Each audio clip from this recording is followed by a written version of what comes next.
Hi there, and welcome to the Homefront Hustle.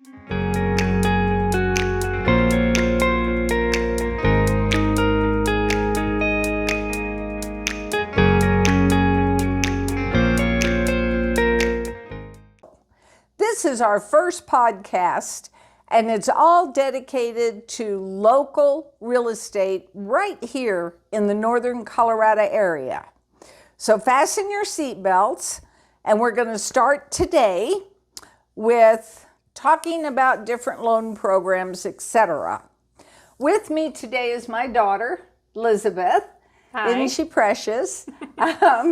Liz has been in real estate for, since I was 18, pretty much. since she was 18. It's kind of a family affair. Yeah. I have been in real estate here locally in northern Colorado over 25 years. So yes, I saw the covered wagons coming across the mountains, and I think I've been through just about every changing market that we have gone through in the last 25 years. Yeah. The ups and downs. So Yep. I know a lot of buyers have been asking, do you need a bucket full of money now to be able to buy a house these days? Great question to start out with. Okay, folks, we're going to bust that myth, okay? You don't need a bucket full of money, but it wouldn't hurt to have a piggy bank full of money because we always have earnest money to put down on any contract that we write. Yep.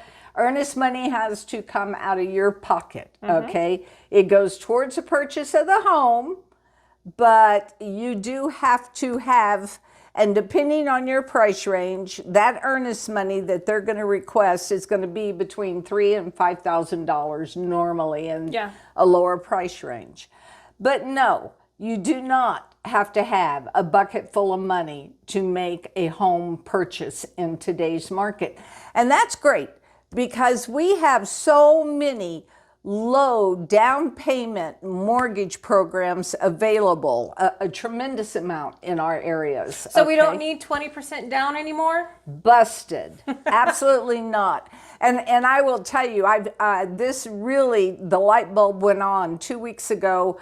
I was having a conference with my financial advisor whose son is looking to purchase a home. And my actual financial advisor was stressed out because of his son needing 20% down. And I asked him, I said, where did you get this number from? Why is it that you want to put 20% down on the house? And this highly educated man came back and said, because you have to put 20% down to purchase a home. That used to be way back when we were buying homes in the 50s, 60s. For $64,000, you could buy a home. Well, you're not going to find that in today's market. And the cost of living has escalated. So You're lucky to find a house under, $350. Right. It's not, they're very few and far between to be able to find those even.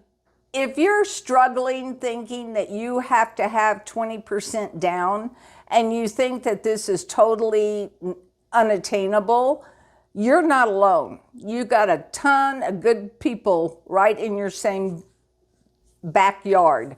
But the great thing is you don't need 20% down. We have different loan programs anywhere from 0% down all the way to 3.5%, 5%, 10% down. Because a lot of times what is different now is 20% down used to drop your payment, but now even doing 10% down, the difference between doing 20% and doing 10%, your payment isn't that much different now. So instead of putting that 20% down, you put 10% and save in case of emergencies instead of putting all of them down. Yeah, I totally agree with that. Yeah. So that's one myth that's totally busted. If you are thinking about or wanting to move up, get out of the rental situation, which I would strongly encourage you, and move into your first home, then we're going to talk about the different loan programs that are available to you. The most popular, and has been for years and years and years, is FHA, okay? Yeah. All of these programs that we're going to talk about, they're all federally backed. They are all 30-year fixed mortgage rates, so you're not going to have those nightmares and horrors about adjustables. We're not talking about that. I think that's a bad situation to get a first-time home buyer into. So the most popular is FHA, 3.5% down. Yep. Now, every loan program is dependent on your credit scores. If you live in America, your credit scores are the driving factor. So I believe like a 580 is the lowest that you would be looking at. Right, and your credit score inversely affects your interest rate. So your higher the credit score, if you say you go and do FHA and you have 3.5% down, if you have, a person that has 580 versus a person that has a 680, 700, your interest rate is going to be lower. Right. So. Right. So the first program, 3.5% FHA, 3.5% down. I believe that your minimum credit score on that one is 520 or 620. 620. For FHA. From there, you could, say that you are looking to purchase in a rural area. You want to get out of the hustle and bustle of all of the traffic, etc., and you want a small town, okay? So Milliken, Yeah. Gilchrist, LaSalle, those areas. Right. Part of Berthoud, Colorado, Yep. is USDA. This is a great loan. It's called USDA. 0% down, okay? But even with a USDA loan, you do have to come in, like I told you about in the Earnest beginning, money. with your earnest money, Yep. which is probably going to be around $3,000, okay? But you can, for low population, rural areas, if you're looking for a country home, something like that, USDA might be right up your alley. And like I said, you can get into it for 0% down. The only other 0% down I know of is VA for our veterans. Yes. That's have a wonderful It's a wonderful program, yeah. Yeah, available to them, which is 0% down. And they even get their earnest money back. They can. They don't Yeah. have to, but they can get their earnest money back. Yep. Right. So. And then we're going to go to conventional. Conventional has always been a super nice, 20% down. no, we can do with conventional, we can get in cheaper than FHA. We can go in with 3% now. Oh, wow. With the times are changing, and conventional, you can go in as low as 3% down, 5% down, 10% down. So that is a huge option, and for everyone that is out there looking to move forward. Yeah, there's a lot of pros and cons with any of these programs. I think we've already kind of said a couple of them. So one of the programs, one of the big pluses is going to be that you have a little less cost to closing. So your closing costs are going to be a little bit lower than say you had to 20% down. You also have a cash reserve instead of, so if you've already saved, say you save 10% down, you're able to go FHA and 3.5% down. Right. You have a little savings that is for in case of emergencies. I mean, something happens all the time. And then the biggest pro is going to be home ownership. So a lot of times people are shocked, buyers are shocked because they have to do the earnest money. But if you really think about it, earnest money is a deposit, and you have to do a security deposit when you do When you rent. And it's a lot of times first and last month's security deposit for rent, first and last month's rent. And if you think about that, that's going to be a lot of times 3,000, because the average right now for 18.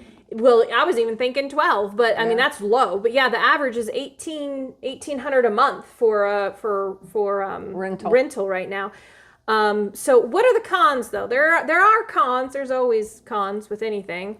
So Well, there's always cons, and I want to go over the pros, okay?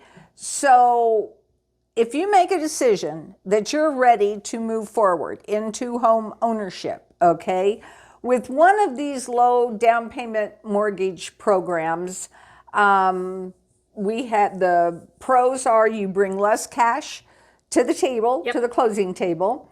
You can access your home ownership faster, easier. You can start building equity by owning the home faster than waiting for 20%, to be saved. You're able, and I can't stress this enough, you're able to save more money in savings for a rainy day. We all know no one has any control of what tomorrow or next month will be like. So I like the idea that you have reserves that you can fall back on in the event something happens. Naturally, you can get into a home faster than waiting to accumulate a huge down payment of 20%. And then you have the ability to establish your own wealth by owning the home and paying down the debt faster. And yes, with all pros, we have cons. The biggest con to low mortgage financing is that you will most likely have to pay private mortgage insurance, MPI, okay? This is an insurance that you actually pay to an investor to guarantee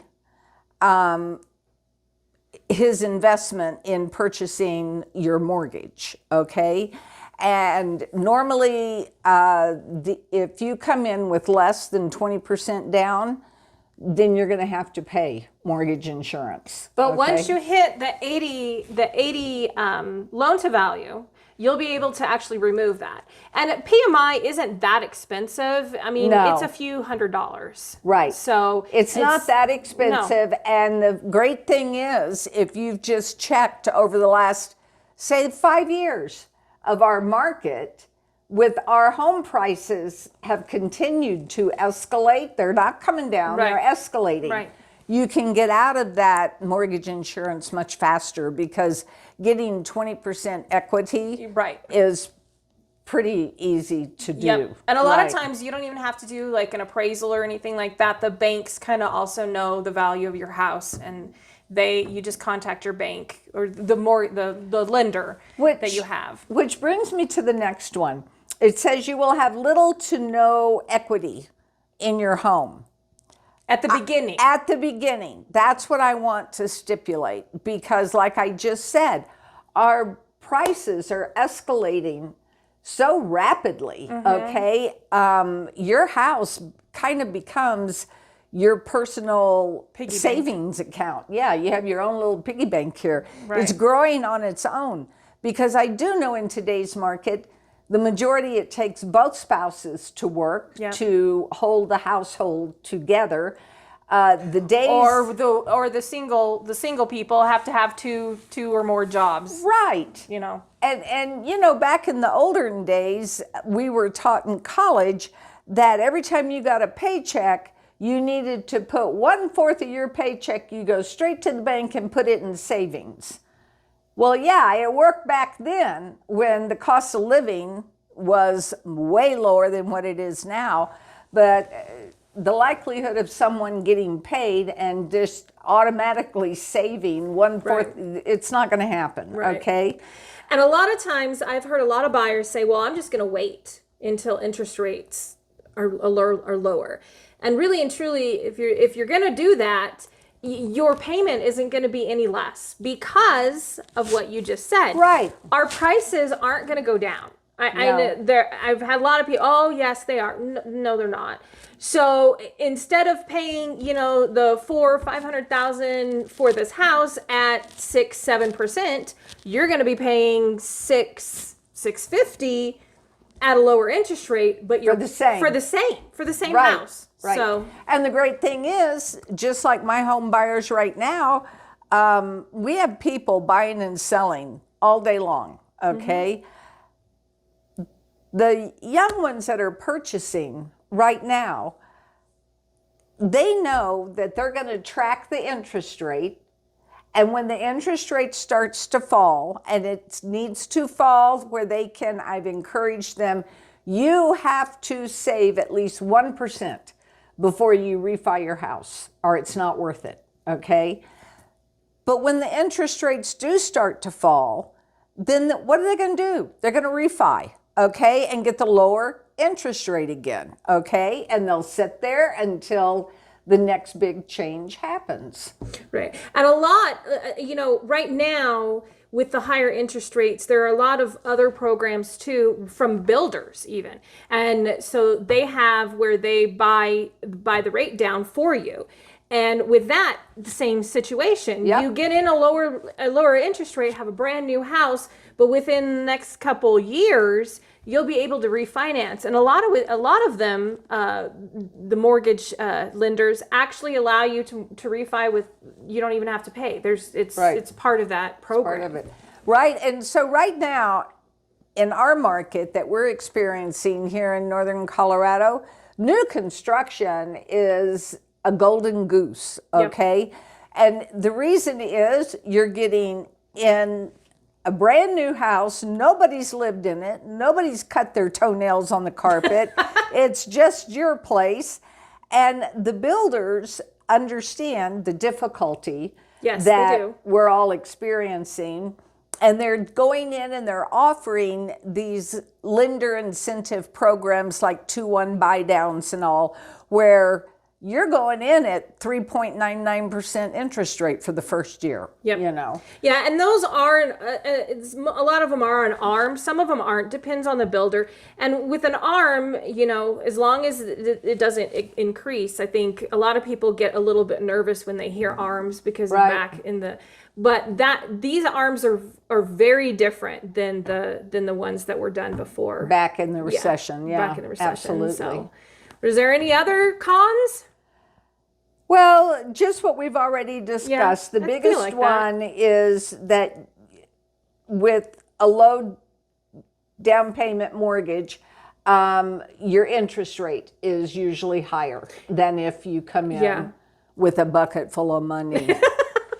So, all right. Well, then what we're going to do is the next podcast that we're going to have is going to actually be talking about the challenges in real estate right now, especially with the increase in prices and how it has affected your home values right now. So that's going to be our next one. And so tune in. And what's really interesting is why we get this all the time, especially I deal with so many out-of-state people coming here. They are just amazed at our price tags, put it that way. And they want to know why. Why are your housing values so much higher than most of the places in the U.S.? We're going to tell you why they're so much higher. Okay? So stay tuned. We'll be back. If you have any questions, remember to put them in the comment section, and have an awesome day. Thanks for watching. We'll see you next month. Bye.